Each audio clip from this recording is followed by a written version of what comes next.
Acá están los impuestos del campo en criollo. Después vamos a hablar, además de este tema que nos trae a nuestros invitados, del tema de que bajaron el impuesto a las ganancias, pero que muchos piensan que esto no va a terminar igual muy bien, porque cuando aumenten los sueldos lo va a volver a absorber. Los sindicatos no están de acuerdo y todo esto también lo vamos a hablar con nuestros invitados. Santiago Sáenz Valiente, ¿cómo estás? ¿Qué tal, Elisa? Gracias por venir. Y Hugo Rossi, Elisa, gracias por ¿cómo venir. andás? Gracias. ¿Por qué escribieron este libro? Bueno, creo que francamente el productor agropecuario no sabe qué impuestos lo están ahogando. Sabe que se está ahogando, pero no sabe cuáles son los impuestos, en qué medida está perdiendo su capital. Y muchas veces también es un tema numérico, ¿no? De que tiene que estar informado y que tiene que hacer una verdadera gestión contable. Pero lo cierto es que el nivel de distorsión que está generando los impuestos que afectan al agro en su renta es enorme, y entidades como es el caso de la IERAL, como es el caso más específico de ACREA, como es el caso de FADA, todas entidades que se la pasan haciendo análisis numéricos sobre lo que le queda al productor, se van dando cuenta que lo que le queda es nada. Es decir, los impuestos nacionales, provinciales y municipales le están sacando prácticamente toda su posible renta, más allá de que tengan un buen rinde, precios que si bien han bajado internacionalmente no dejan de ser medianamente razonables, pero los derechos de exportación, las mal llamadas retenciones, la distorsión que hay en el impuesto a ganancias por la falta de aplicación de ajuste por inflación, sumado al resto de los buracos que le deja al productor directamente todas las entidades fiscales, es algo que es francamente preocupante, porque muchos productores ni siquiera se dan cuenta del nivel de gravedad que esto tiene. Y por eso lo que quisimos es, en criollo, transmitirles conceptualmente qué es cada impuesto, cuál es la base, de cómo se conforma, cuáles son las alternativas. El tema planificación fiscal, Elizabeth, vos sabés que lo hemos hablado más de una vez, es algo esencial para por lo menos saber a qué nos vamos a enfrentar y elegir en todo caso el negocio hecho de la forma menos gravosa. La gente no lo sabe esto, Hugo. ¿Usted cree que en algún momento las autoridades que hay o que vendrán van a tomar conciencia de esta situación? Yo creo que la gente no lo sabe, pero lo sufre. Lamentablemente lo paga, todos lo pagamos. Y no solo lo pagamos monetariamente, cuando hay que pagar nuestras declaraciones juradas de impuestos o cuando directamente nos detraen, como es el caso de las mal llamadas retenciones, montos importantes sobre nuestra operatoria, ya ni siquiera ganancias, sino que lo pagamos en tareas administrativas que cada vez son más gravosas. En el caso del campo es realmente una carga administrativa que hoy pesa sobre el productor casi insoportable y que implica una carga fiscal oculta, o por lo menos que no se puede mensurar económicamente, pero que muchas veces en muchas empresas de campo implica tener una persona específica dedicada a las tareas contables, legales, y en vez de estar dedicado a producir, incluso hablando de empresas pequeñas, ¿no? Esa carga extra fue también, además de la numérica, la que fue creciendo en estos últimos años. Yo creo que las autoridades lo saben muy bien. De hecho, si uno se fija, los cambios y las distorsiones fueron sucediéndose una a una y de a poquito, y una arriba de la otra, y hoy estamos llegando a niveles de agobio ya inusitados, que exigen, al principio del programa mencionabas que los ciudadanos tenemos el poder a través del voto, y yo creo que también tenemos el poder a través de ejercer nuestros derechos, de exigir lo que nos corresponde, de ir a tribunales y a la justicia si hace falta, para hacer valer estas inconstitucionalidades, que son muchas, en cada uno de los impuestos. En el libro recorremos muchas de ellas y hacemos ¿sí? propuestas. Por ejemplo. Innumerables. Por ejemplo, el tema bendito del registro fiscal de operadores de granos, el daño que le está haciendo a los productores y que aparece como algo voluntario, siendo totalmente obligatorio, es un gran ejemplo de lo que estaba comentando Hugo, respecto no solo del costo encubierto, sino de la inseguridad jurídica que todo esto genera y muchas veces la imposibilidad de operar. Más allá del destino de los impuestos, que sin igual a duda es algo Bueno, ¿cuál es? Eso es lo que no se sabe ¿cuál del es? todo. Porque lo que sí les quiero aclarar a los televidentes es que en el interior hay una recesión terrible, que los pueblos están parados, justamente por esto que estamos hablando. La gente de campo no tiene un mango, no son todos grandes empresas, son pequeños y medianos, que es la mayor parte de la producción agropecuaria, y que esto se nota en los pueblos. No se vende, no se compra, está todo parado. Esto tiene mucho que ver también con algo que también incluimos en un capítulo especial, cuando explicamos conceptualmente qué es un impuesto, qué es una tasa, qué es una retención, qué es una percepción. Se habla también de la coparticipación federal y la problemática específica de la baja de base total a distribuir a las propias provincias, que es donde se genera la riqueza. O sea, lo más dañino acá son justamente los derechos de exportación, que es un impuesto a la producción que no sé por qué alguien alguna vez osó llamarle retenciones, sigo sin entenderlo, y en realidad le baja la base de los principales impuestos coparticipables, como son IVA y ganancias, y entonces la coparticipación de los ingresos totales que entra al Estado Nacional, que antes se distribuía un 44-46%, hoy están en el 26% del total de la recaudación. ¿Cómo fue en otros años? ¿Esta es la más alta de la historia, me habían dicho ustedes? Como presión fiscal, yo no tengo duda de que es la más alta de la historia. Hoy, justamente, el componente de derechos de exportación es muy, muy grave, y el problema de la falta de aplicación de ajuste por inflación produce como efecto que el sujeto paga una tasa efectiva real sobre la ganancia real muchísimo más elevada que el 35. Vos fíjate, Elizabeth, que el 35 le tenés que sumar el 10% de los dividendos, que es el 41,5.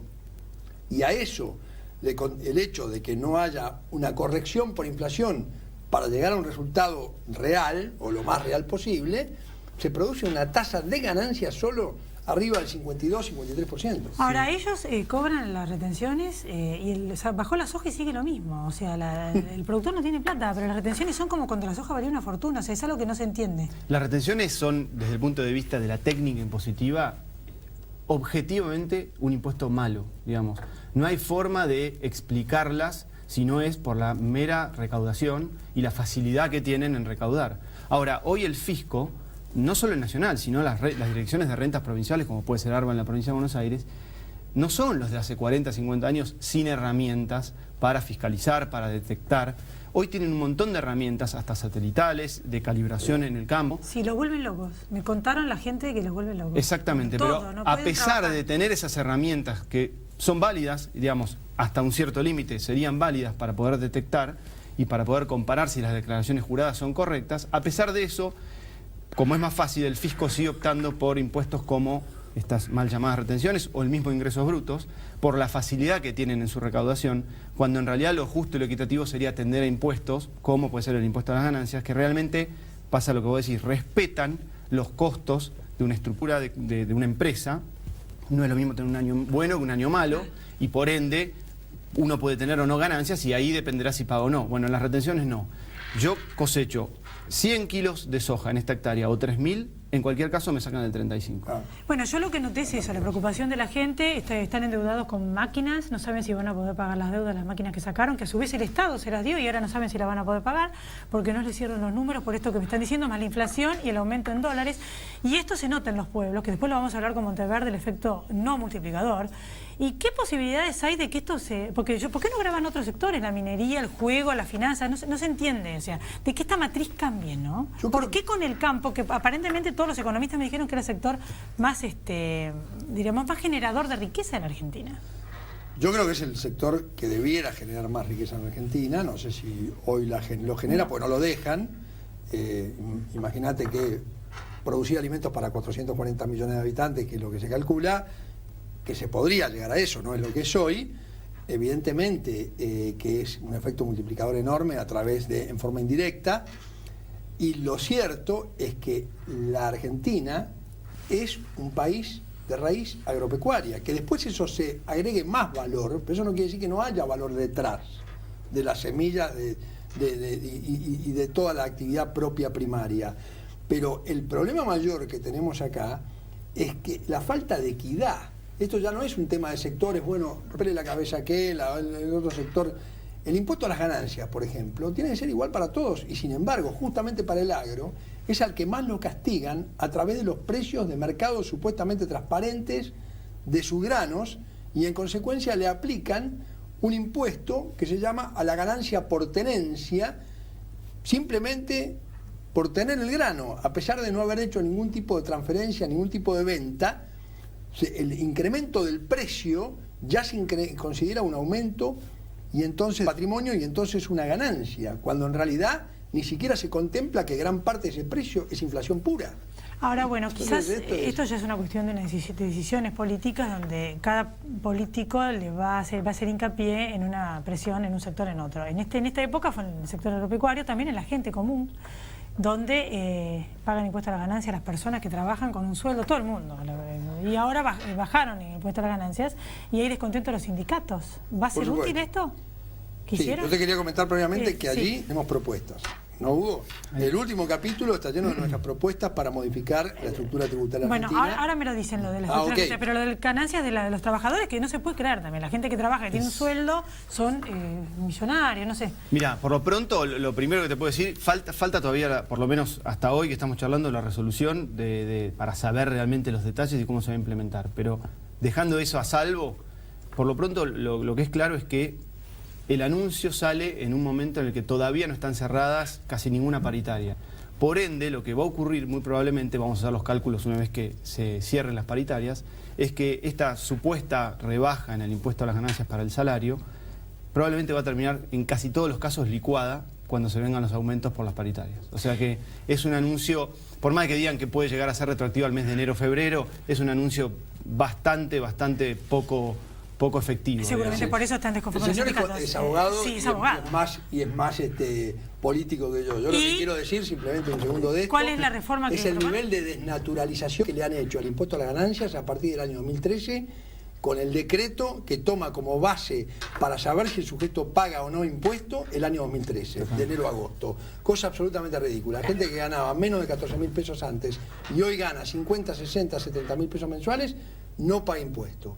Y un independiente, un profesional, un abogado, un contador, un ingeniero, un ebanista que gana más de 3.000 pesos por mes comienza a pagar impuesto con una tasa de impuesto totalmente atrasada, con 15 años que le falta actualizar. Este programa me van a contar las propuestas porque de cara a las elecciones, los voy a volver a invitar. ¿Cómo no? Más cerquita para ver el punto político, todas las posibilidades de hacer otras cosas. Pero yo lo que quiero contarles a los televidentes es que los caminos rurales son un desastre. No. Que están intransitables, que cuando los caminos no andan porque nadie los arregló, que es en la gran parte, ustedes se alejan de las grandes rutas, yo también fui movilera y noticiero, y es barro, o sea, no, los caminos no pueden entrar y salir con Hacienda, la gente no puede trabajar, cada vez que caen 2 gotas, y esa es la plata que tendría que ir, la tasa de camino, por ejemplo, y a muchas cosas de estas tienen que ir los impuestos, por eso uno se pregunta, ¿dónde y cómo, y qué hicieron, qué hacen? Mira, yo creo que hay una doble forma de empezar a encaminar esto. La primera es un cambio político, por supuesto.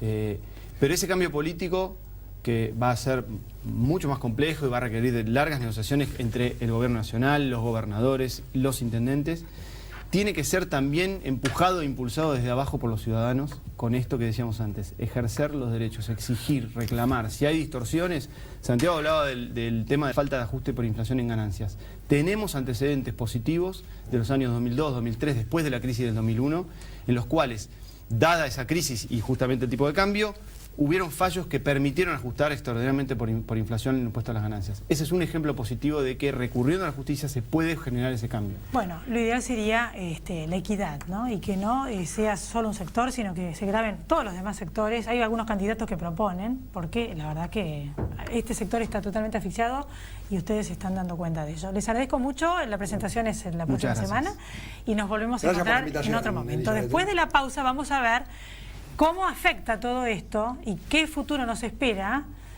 con Monteverde, un prestigioso economista, Agustín, que más de una vez también es uno de nuestros referentes. Para los que recién entran a ver, Dame el Poder, por año número 13.